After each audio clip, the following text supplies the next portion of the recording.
Mushroom fry 65 recipe கடைகளில் வாங்குற மாதிரி டேஸ்டியாக சிம்பிளாக ஈஸி எப்படி ப்ரிப்பேர் பண்ணுறது பார்க்கலாம். தேவையான அளவுக்கு மஷ்ரூமை கட் பண்ணி க்ளீன் பண்ணி எடுத்துக்கலாம்.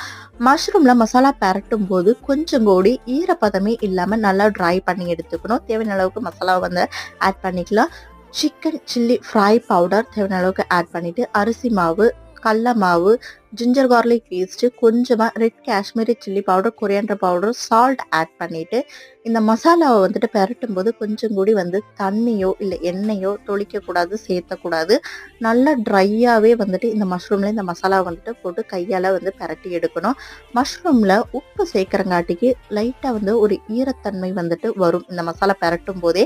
அந்த டைமில் கார்ன்ஃப்ளவர் மாவு மேலே பைண்டிங்க்கு வந்துட்டு ஆட் பண்ணிவிட்டு எண்ணெய் சூடானியுமே இந்த கலானை போட்டு பொரிச்சு எடுத்திங்கன்னா டேஸ்டியாக கடையில் வாங்கி சாப்பிட்ற மாதிரியே மஷ்ரூம் 65 ரெசிபி சிம்பிள் அண்ட் ஈஸியாக வீட்லேயே ப்ரிப்பேர் பண்ண முடியும். இந்த மாதிரி மூவ் வீடியோஸ்க்கு நம்மளோட சேனல் சப்ஸ்கிரைப் பண்ணிக்கேன். தேங்க்ஸ் ஃபார் வாட்சிங்.